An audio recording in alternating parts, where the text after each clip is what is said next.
Greetings, everybody, and welcome to tonight's edition of a series of book talks brought to you by the Minnesota Historical Society.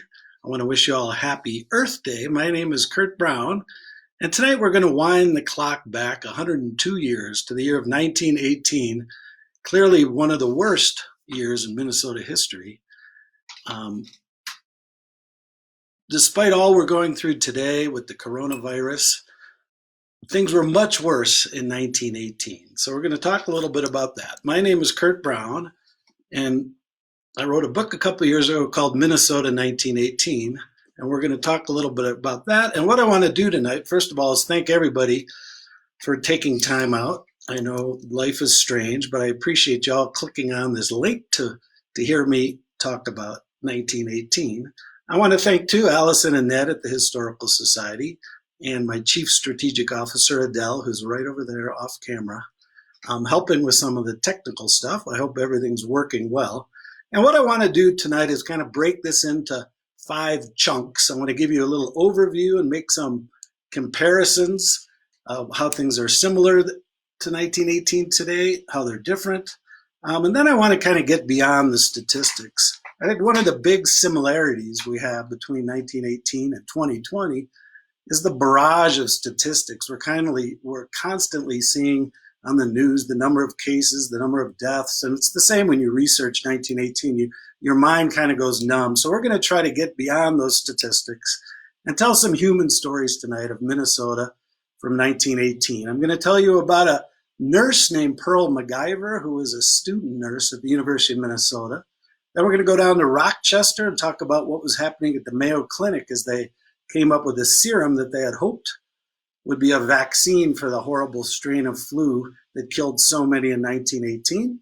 We're going to spice in some questions along the way, ideally. And then I want to tell you a little bit about some social distancing successes that were enjoyed in Minnesota in 1918. And finally, I want to tell you about a woman who isn't in the book at all. And I can't tell you how many, probably dozens of stories I've heard after we hit the button to send the manuscript and have the book published. And if I had known all these stories before the deadline, we certainly would have included a lot of them. So I want to tell you about one woman from Eveleth, Minnesota, kind of towards the end of my talk tonight. And I think we can roll from there. You know, I wish we were in a cozy bookstore, the auditorium at the History Center, but this is the best we have, so let's make the most of it. And first of all, I want to talk about sometimes there's eerie similarities between 102 years ago, which is so long ago, but today, you know, in 1918, anti-immigrant sentiment was running very high. At the time, of course, the Germans were our enemy. World War I was underway. There's even a story, an anecdote, a grim anecdote about a German-American Minnesotan who was taken and tarred and feathered at the border and driven across the South Dakota border and told never to come back or he'd be killed. You know, we're seeing a lot of anti-immigrant sentiment, regretfully, today. But mostly if you look at fires are destroying from Australia to the Western United States. We have this horrible coronavirus whipping through the world, just like the flu pandemic. And of course, we have soldiers fighting in far off hotspots. I mean, we don't have a full-blown world war, and let's hope that stays the same way. But one of the big differences I think it's important to point out is the fact that things were a lot worse. It's hard to believe that things could be so much worse than they are today. But if you think about the numbers, and I told you we can get numb by statistics, now I'm going to give you a few. 675,000 Americans died in the 1918 flu pandemic. The nation at the time was 1/3 the size that it is now. So that would be as if 2 million Americans were killed in one pandemic. You compare that with the numbers we're looking at today, which are dreadful and awful and grief-stricken for so many. But we're looking at maybe 100,000 people are going to die from this COVID-19. Maybe 200,000, but even at 200,000, that would be really 1/10 the death toll. So as bad as things are today, I guess that's one message we want to make.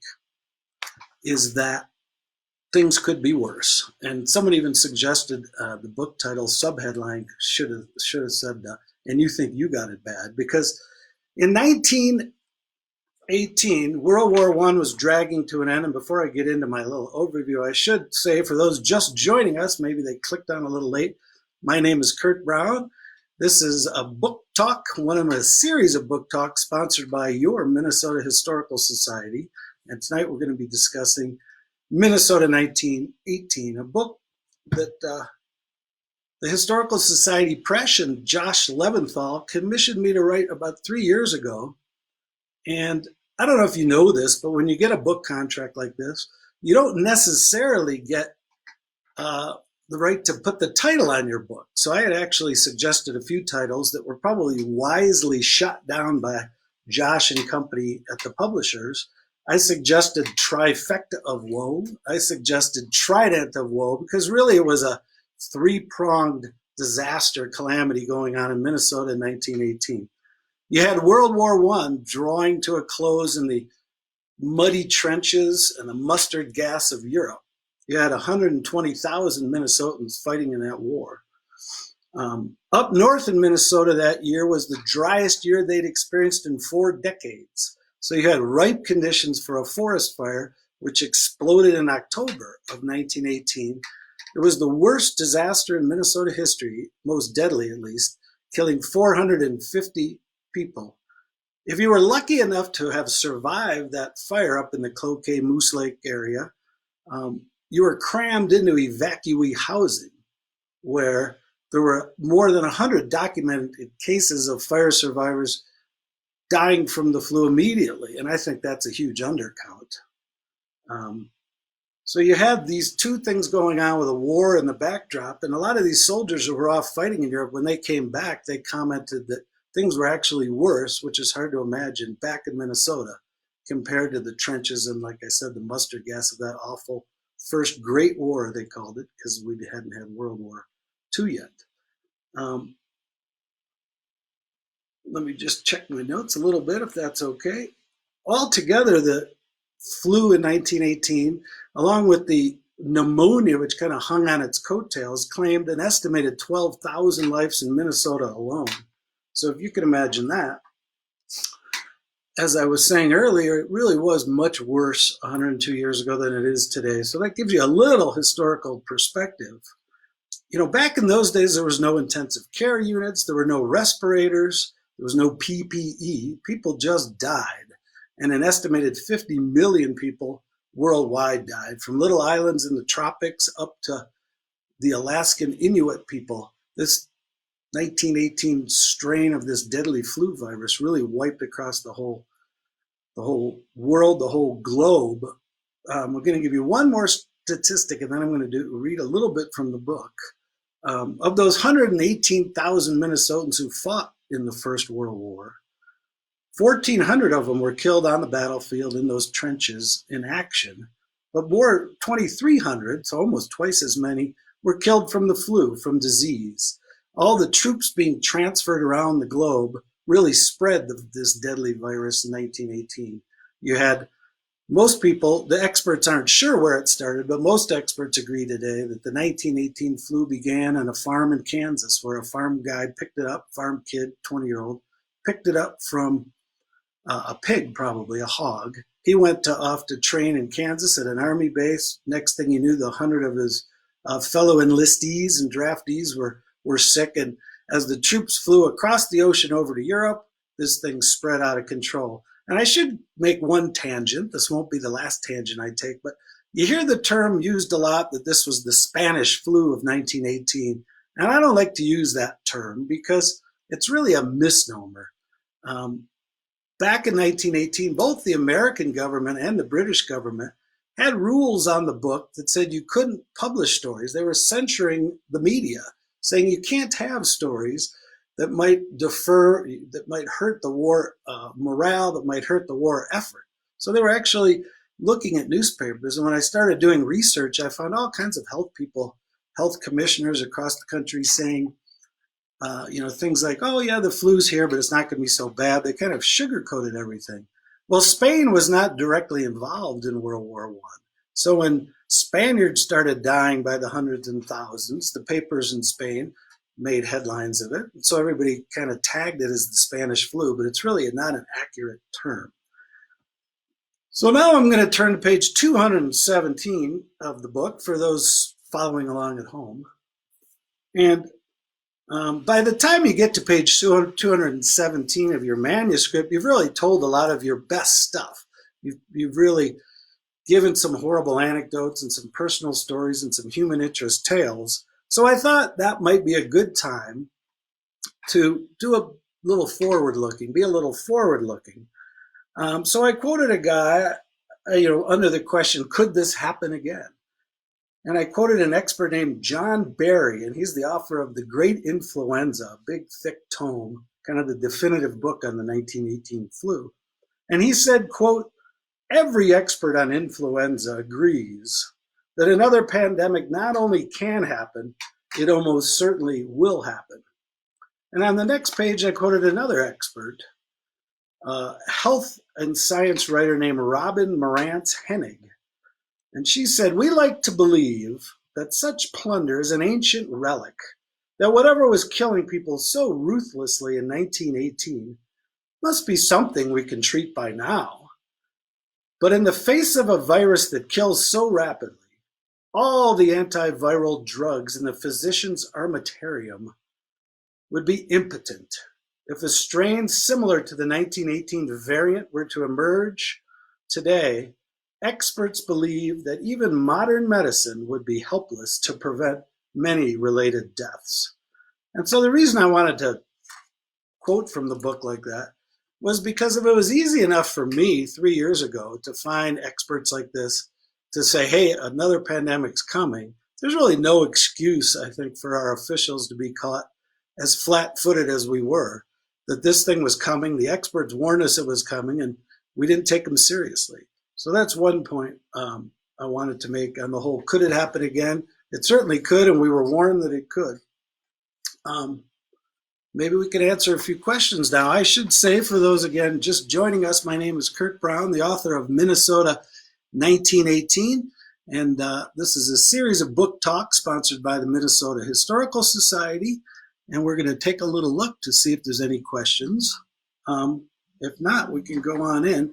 Like I said, the statistics can be so mind-numbing. You watch the evening news, you read the newspapers, and you get just barraged with all these statistics. And so tonight, for the rest of the program, we're going to try to get behind those and tell some human stories, some real people stories. And hopefully, when you pick up some of these stories, it gives you a sense of what that year was like. I should point out when the Historical Society Press, and like I mentioned, the editor Josh Leventhal, came to me with this project.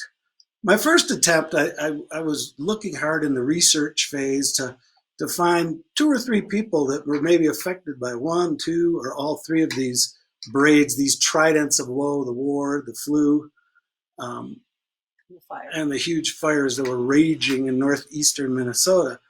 And I didn't really find the characters I was looking for, but thankfully, through a great network of people that I'm so appreciative of, these were people who work in the little county historical museums across the state. They were history buffs. They were just people out there who wanted to help. And they sent me so much great stuff, anecdotes, sad stuff, heartbreaking stuff, but some was their own family stories. And so I decided to kind of shift the approach a little bit and make it more of a mosaic and try to put these tiles together in this mosaic that I hope by the end of the book, the readers will get a sense of just how dreadful 1918 was. And like I said, even compared to today, things were much worse. So the first person I want to tell you about's name was Pearl MacGyver, which is one of the great names that I've come across. I think if you write fiction, you won't be able to name characters as great as the true people. Pearl MacGyver was 25 years old. She was from a tiny Minnesota town called Nora, Minnesota, in the west central part of the state. She was the youngest of 8 children in her family. And 40 years later, in 1958, she wrote down her memories from her first night on the pediatric ward at the University of Minnesota Hospital. The University of Minnesota Hospital, here's another little tangent, was one of the first major used to attach a full-fledged nursing program um, amid its curriculum. So I'm going to read a little bit from the book. This will be the last time we go into the book. Again, for those following at home, we're going to page 47. Hopefully I have it properly marked. And I'm just going to read a little bit of Pearl's story because I think she said it better than I can. A deafening chorus of 30 wailing children, quote, standing in their cribs, screaming their hearts out, unquote, greeted Pearl MacGyver at 9 p.m. on the top floor pediatric ward at the University of Minnesota Hospital. It was the fall of 1918 and her first overnight shift as a student nurse. The kids ranged in age from 2 years old to 10. All were desperately sick, she said. Like I said, she's recalling this 40 years later. Besides the crying children, MacGyver was greeted the first night by an exhausted day shift staff. Following regulations, they wore tight white masks, white gowns, and snug-fitting white caps.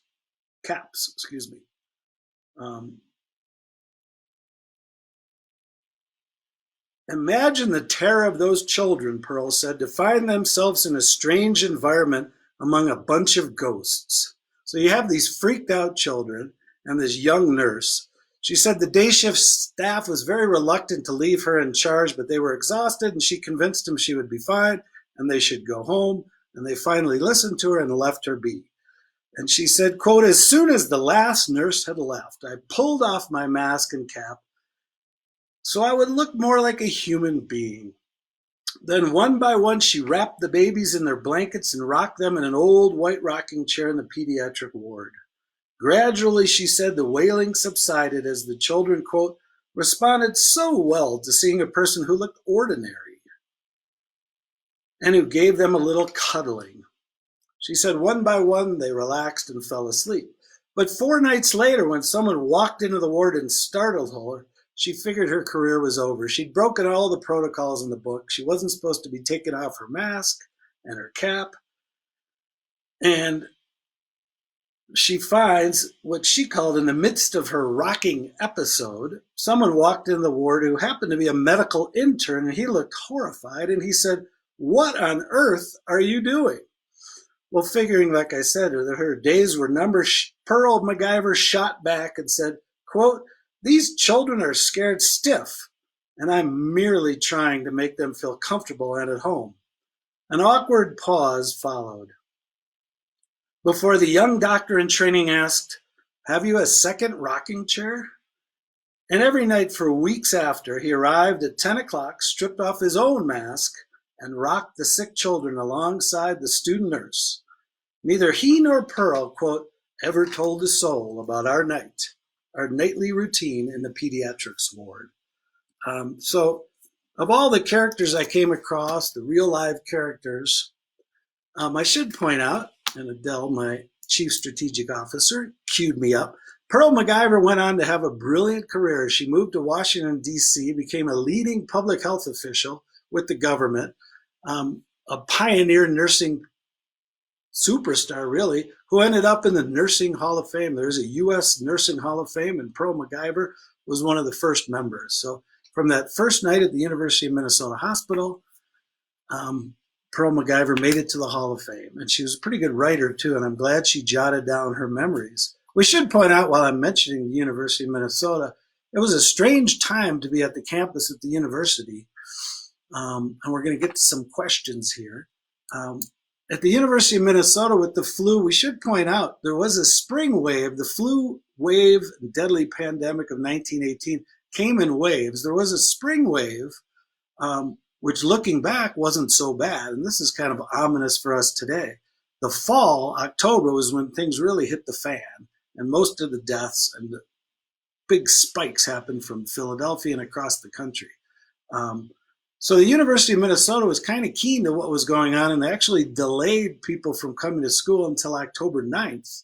But at the same time, the University of Minnesota had offered up its dorms and facilities and field space for World War I training. So you had thousands of young draftees and enlistees drilling to get ready for those trenches of World War I. So it was ripe to spread even worse. And October 9th ended up an ominous day to call the students back, because that was right when the flu really peaked in 1918. So let's try to hit some questions here.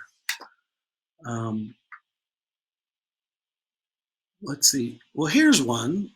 Well, we'll get to that one a little later. Someone's asking about precautions that were taken. We're going to get to that. Like I said, we're going to talk about some social distancing successes in Minneapolis in just a little bit. And someone asks about people of color. Sadly, today, of course, I saw the New Yorker commented that today's coronavirus is called the Black Plague because it's disproportionately striking the African American community. And it is interesting, in Minnesota at the time, the Fond du Lac Reservation, the Iroquois or the Chippewa Reservation in northern Minnesota, was right in the course of these deadly fires. And although the flu hit hard in the Indian and Native American communities, the fire killed no Native Americans. So there's a little answer to the question. Now I want to take us down to the Mayo Clinic in Rochester, which was just starting to emerge in this year of 1918 as the, of course, eminent medical center that we know today. And I do want to give a quick shout out. I mentioned this great network of people who helped me. And I should reintroduce myself one more time. My name is Curt Brown, and I'm part of a Minnesota Historical Society series of book talks. I'm joining you live on Facebook tonight, and I appreciate you being here. The book I'm talking about and the book I'm reading from, 1918 Minnesota, I could not have written half of without the great help of this network of people across the state. So I want to give a shout out to one in particular, and her name is Carol Alley, and she lives in Rochester. And she went and scoured through the archives of the Mayo Clinic and sent me a big, thick envelope of old letters and correspondence. Some were unpublished and private correspondence. I guess they used to be private correspondence before Carol sent them to me, from Dr. Will Mayo himself. Of course, him and his brother were two of the guys who made the Mayo Clinic what it is today. And in one of those letters, Dr. Will Mayo said, "It is idle to expect work to be carried out from a purely experimental standpoint in the midst of a great death-dealing epidemic." And certainly we're seeing that today too, as our medical experts are being pushed and forced and asked, why don't you have a vaccine? Where's the treatment protocols? Why don't we have this stuff already? What's taking so long? Well, it wasn't much different for Will Mayo and his people, and his brother Charlie, and their top-notch scientists that they'd assembled back in 1918. They'd hired a bacteriologist named Edward Rosenau, and he was working with guinea pigs, and he actually came up with a serum. It was a 3-shot. You would get a shot once a week for 3 weeks. And he admitted in an article in the Journal of American Medical Association that his research was very premature but very promising. He later spoke in Chicago and said that he thought 90% of the flu cases in 1918 and 90% of the deaths might be able to be reduced by using his serum, his 3-shot serum. He made it readily available to other bacteriologists. He also made it cheaply available to people and told them how to make it themselves. Well, you can kind of imagine the frenzy that ensued.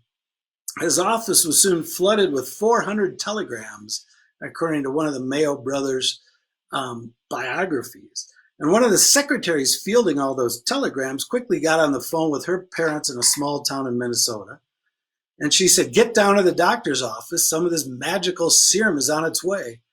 The doctor in this little office in her town told the mailman, he was expecting some serum to be coming from Rochester. So all of a sudden, the doctor's office was jammed with patients, hoping that this could be the savior that would protect them from this horrible, deadly disease that would kill 50 million people and 12,000 in Minnesota. Well, protocol kind of went out the window with this study, with Rosenau's research. Detailed records went unkept. Control groups were not rigidly tracked. Will Mayo himself wasn't so sure what to do. In a letter he wrote that Carol helped find for me in the archives on October 8th of 1918, Dr. Will, as they call him in Rochester, was writing to a Minneapolis doctor seeking the vaccine. And he wrote, personally, he said, "I think the epidemic will have to be much worse before I submit myself and my family any other treatment than 3 moderate meals a day and 8 hours of sleep. So even as late as October 8th, Dr. Will Mayo wasn't taking this too seriously. Meanwhile, the editors at the Journal of American Medical Association found Rosenau's claims that this was going to wipe out 90% of the cases. They called it fogged with uncertainty. They said his research was dubious. He wrote, quote, too inadequate. His data was simply too inadequate to permit competent judgment. Positive results are certainly more gratifying to the average investigator than negative. All the more reason, therefore, why he should hold himself a little stiffly and be ever on guard against an uncritical acceptance of desired fact. So he was being ripped by this leading academic journal as being a shoddy scientist, but at the same time, letters were pouring into the Mayo Clinic from across the country and Canada saying this stuff is great, and they were swearing that it worked. And Will Mayo himself was caught right in the middle. He said they couldn't just sit back, he argued, and not use a harmless vaccine, quote, and wait and let people die who might be saved in order to demonstrate the ultimate results. He said the curious feature of those who were belittling his vaccination, or the Mayo vaccination, was, quote, the fact that those who have not used it make up the opposition, while those who have used it practically unanimously endorsed it. So he was caught in the middle, like I think a lot of our leading researchers are today, with the government pushing, saying, we need this stuff right now, and them saying, we got to wait, we got to do this right, we have to have the proper protocols.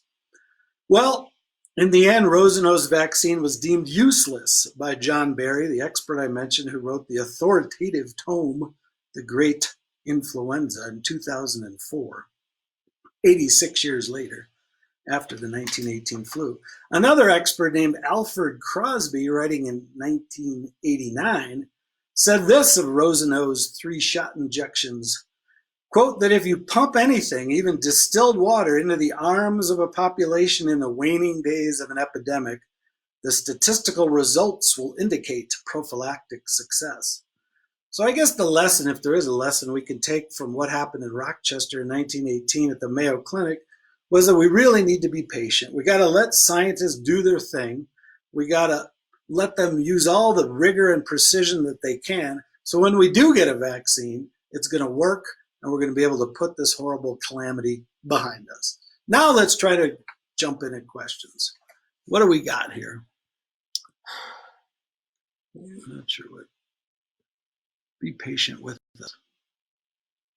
We can talk about the gas line. Well, here we could say, and this is from Jeffrey Grosscup, who's helped me out with my columns. He asked of individuals robust on Tuesday who had dropped dead for flu the next day.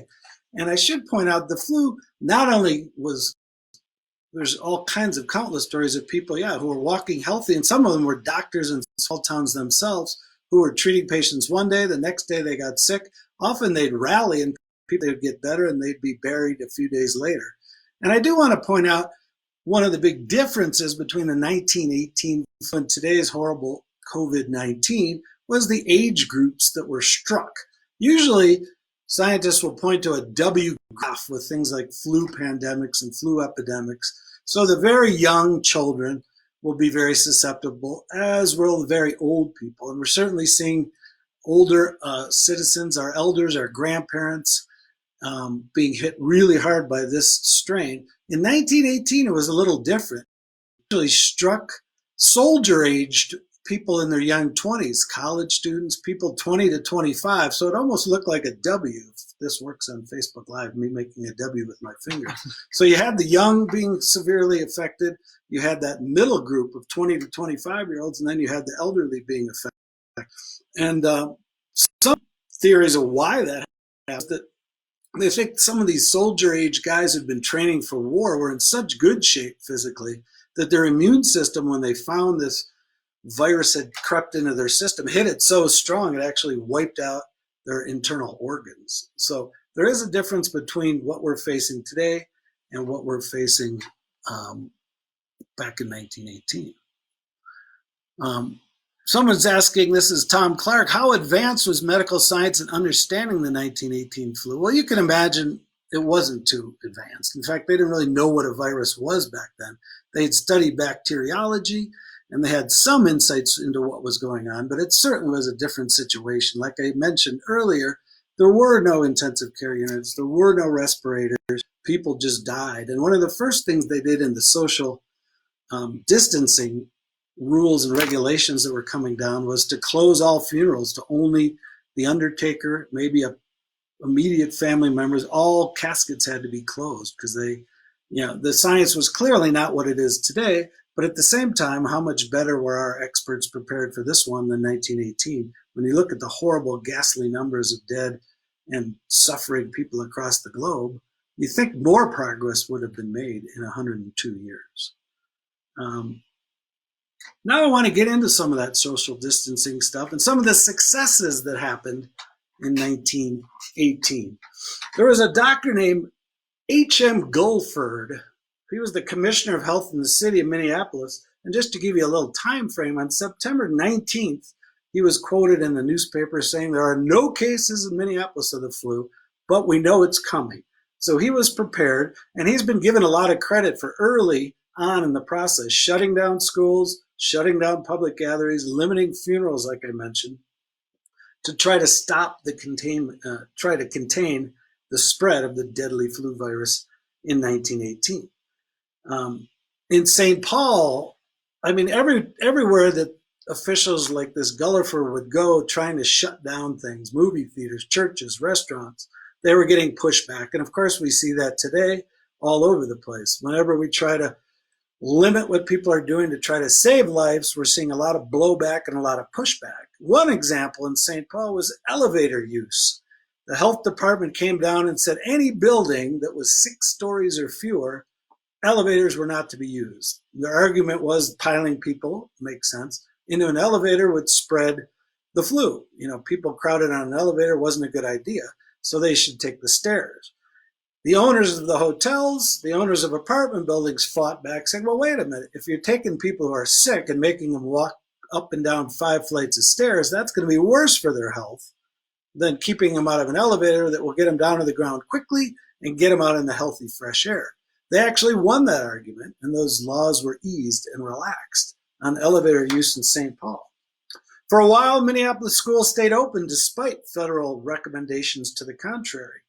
One school board member cited a report from a doctor that said he had no children among the 156 flu cases that he'd been monitoring in 1918. He said Spanish influenza is primarily an adult disease. So that sure echoes what we're hearing today, that kids are certainly not suffering as much today as the elder population. Well, parents and public health officials kind of freaked out when this decision was made to reopen and keep the Minneapolis schools open because kids weren't affected. They rebelled, and schools and classes were all canceled the next day, rescinding the school board's decision to stay open. And the bottom line to all this is that it worked. The National Geographic recently posted, and maybe you've seen this chart, it was an analysis of statistics from the Journal of American Medical Association that showed that cities like Philadelphia had these huge spikes in deaths from the 1918 flu. In Philadelphia that fall, they sponsored a big patriotic parade with soldiers and marching bands, and hundreds of thousands of people came out, and experts warned you can't have this parade. It's going to be horrible. It's going to spread the flu. They ignored them, and lo and behold, to no surprise, this huge spike occurred in Philadelphia.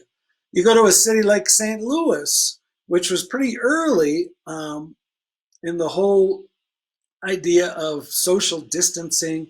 They were early and they were aggressive with it.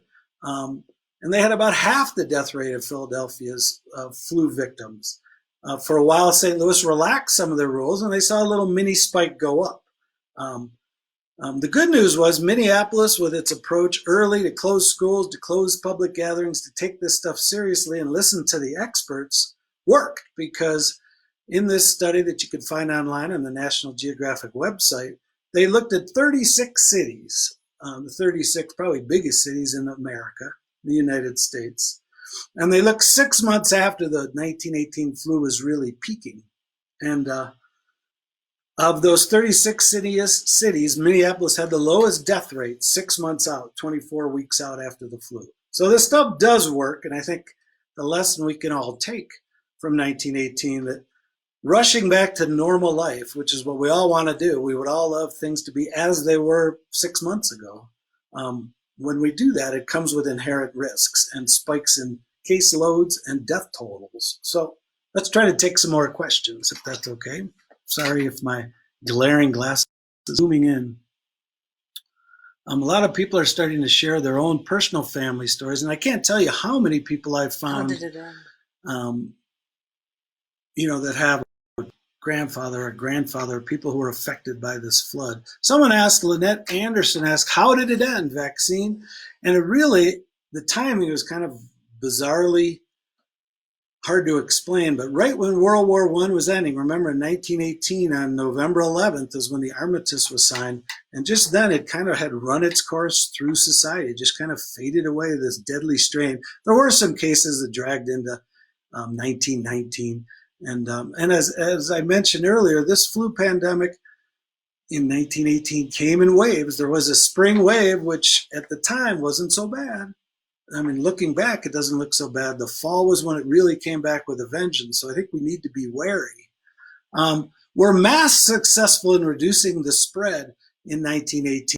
And again, I'll quote John Perry, who wrote the great book, The Great Influenza, kind of the expert on this flu. And he said that in the end, the masks proved totally useless. So when a nurse like Pearl MacGyver took off her mask, she wasn't really risking anything at all. So masks were deemed, at least in 1918, to be of little success. Let's keep scrolling down and see what else. Yeah, people are wondering how it just kind of mysteriously played its course. Someone's asking me, this is Susan, my good friend from Northfield, are asking, are you keeping a write about the flu of 2020 sometime? Certainly books are going to be written. This will be a historic period. So everybody should be keeping journals. Where I am at currently, there's not much action going on. I'm taking care of my 3-year-old granddaughter while my kids work from home and shelter in our place. So I haven't seen much to write about. And after writing about one pandemic, I'm not sure I got another one in me. Here's a question. Someone's asking me what I'm working on currently, and that's a nice, easy softball question. And I'm happy to say I'm co-authoring a book with a man named Lee Radzik for the Minnesota Historical Society Press. And it's a very different book than the stuff we're dealing with today. Lee, for 36 years, was the site manager of Split Rock Lighthouse, the iconic tourist stop on the North Shore of Lake Superior. Lee retired last year and is writing his memoir, and I get to help do that. So it's really fun to get lost in his stories of living on that cliff top. And that book is due in July and will be out pretty soon. So keep your eyes open for that, especially if you're a big fan of Split Rock Lighthouse. Oh, yeah. They're looking for. Meanwhile, I mentioned, well, I have some time left. I do want to tell a story that you're not going to find in my book at all, and there's several of them. I should give you a little personal background. You're probably wondering where I am and what's behind me. I left the Star Tribune after a 26-year career. I was more than 30 years in daily journalism in Minnesota, from Fergus Falls to St. Paul, from the Vikings beat to the Capitol, and 26 of those years were at the Star Tribune. I left the paper 6 years ago and moved to a little trout stream, which is behind me there, in near Durango, Colorado. Well, the editors of the Star Tribune were nice enough to give me this Minnesota history column, to write as a freelancer. And we have written one for 291 Sundays in a row in the Star Tribune. And it's become a really fun project for me to do because it's turned into a crowdsourcing kind of deal where readers send me their family stories or great tips, and I get to follow up and spin the stories and tell the stories. So I have kind of a dream job, and I bring that up. I'm going to take a quick drink of water. This is just water. So one of the readers out there by the name of Joe Marie Alexander, who's a Twin Cities attorney in the greater Twin Cities area. Remember a few summers ago, there was Thai soccer team was captured in a cave, and we were all watching to see what would happen. Well, Joe Marie had sent me a kind of a fascinating story about her great-grandfather, who was an Austrian cave diver. And a similar scenario had played out in the early 1900s. It didn't affect children this time, but a bunch of adults were stuck in a cave and the floodwaters were going up, and this early dive team of Austrian cave divers, including her own ancestor, had gone in and saved these people, and he'd become an Austrian folk hero. Well, I thanked her. I said, that's a great story, but it doesn't really work as Minnesota history. It ended up, I think, his kids emigrated to the Iron Range. And so what often happens when I get these great tips from readers and I kind of say, I don't think it's going to work, they come back with an even better story. And in this case, she said, you haven't heard about the Slovenian side of my family. And she told me the story about her grandmother, Margarita Shevchuk. And like many up north in Minnesota in 1918, when these fires and the flu and the war were going on, she was an immigrant. There were Poles, there were Finns, Scandinavians working in the mines up in northern Minnesota. Her and her husband had come from Slovenia with a small child, and Margarita was pregnant with her second child.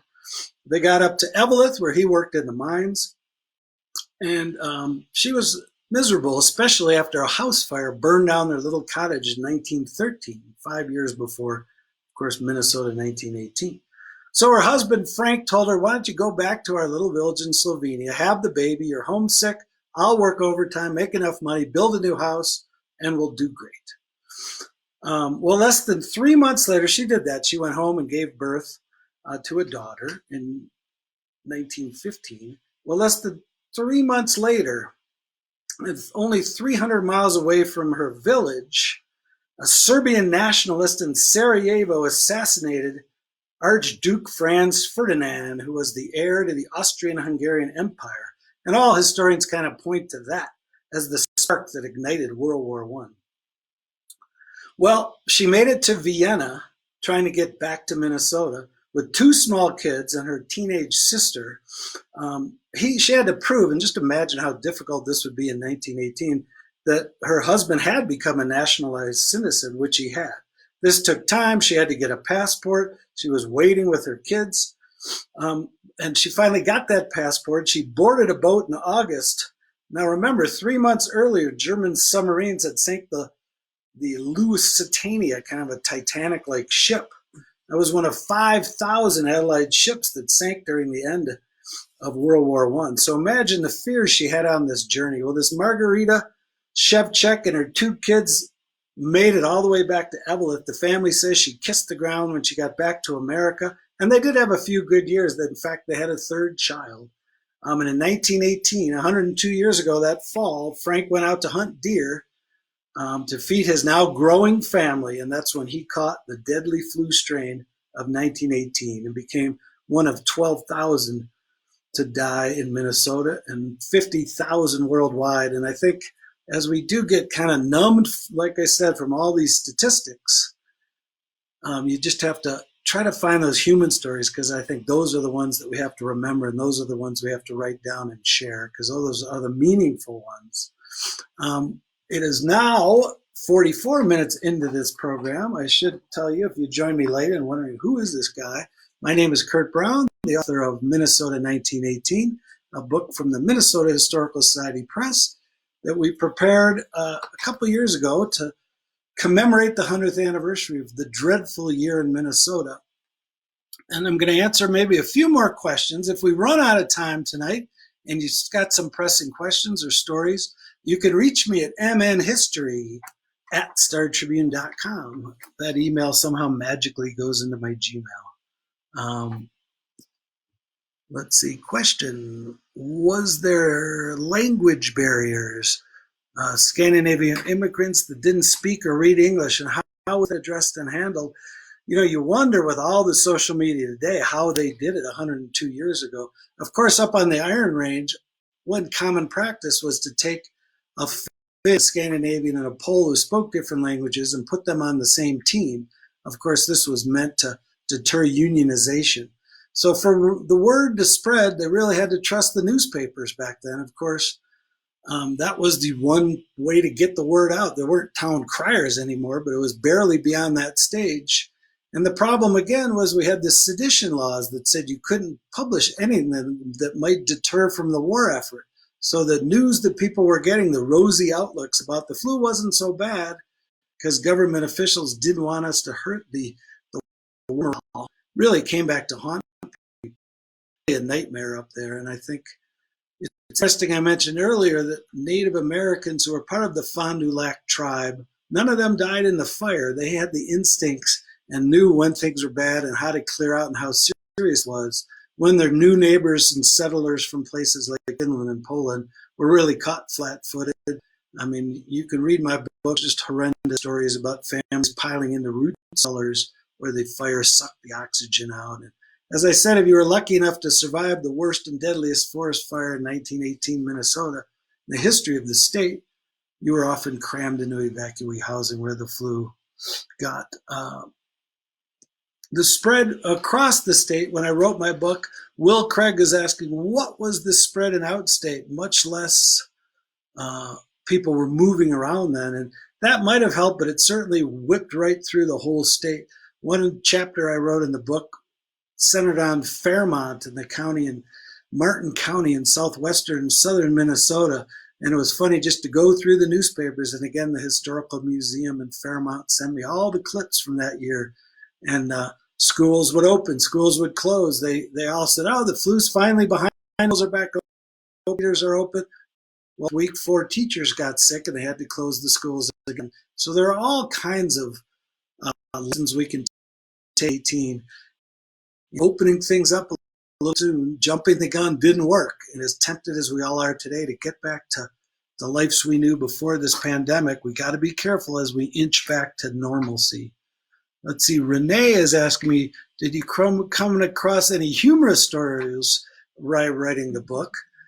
Not really. I did come across one really tragic story. This guy was an assistant postmaster up, and this is more fire than flu related, but this guy got all of his family on one of the trains, the escape trains that were taking people and rescuing people.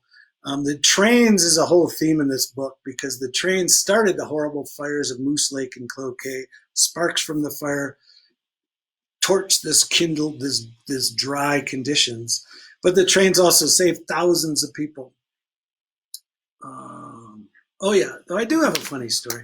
Anyway, this one guy put his family on the train, went back to get his important papers. The fire spread all the way around him. He was sure he was not going to survive, so he took out his revolver and shot himself in the head. When crews found him the next day, the fire had missed his spot completely. He went out and literally jumped the gun. But the funny story that Adele, my chief strategic officer, reminds me is there was one case of a sheriff, and I think it was in Aiken County, and he'd been working tirelessly like so many of our law enforcement officials are today. The fire, Aiken County was kind of on the far western end of this huge burn zone, and he'd been tired and he'd been exhausted. Meanwhile, they were building caskets to meet the horrible demand of flu and fire deaths up in the area. So he was so exhausted one night, he decided to lay down in one of these newly built and hammered together caskets to catch a few winks. In the morning, the cooks came in early to start preparing breakfast for the crews. Right when the sheriff of Aiken County woke up, and he stood up or sat up in this coffin where he caught a few winks of sleep. Well, the cook freaked out seeing this body that he thought was a corpse rising out of the casket. And he ran away, and the report said he was never seen again. So maybe there's one more question. We're getting to about 10 minutes to 8. I again appreciate all. I can't say you're taking time from your busy lives. I'll know the reality is you're a captive audience, but I greatly appreciate y'all being here. I greatly appreciate you embracing history and reading about it. There was one about an obituary. Yeah, someone points out that Martin County did indeed get hit hard. That's and true. so my book does indeed include a biography. Bibliography, and mentions several books. I have notes in there that kind of explains where all the facts I'm throwing around come from. I prove that they all come from. And in this weekly column I read Sundays in the Star Tribune, and thank you if you're among the readers and consider it. Check it out. It runs on page B4 because history happened before in the Star Tribune.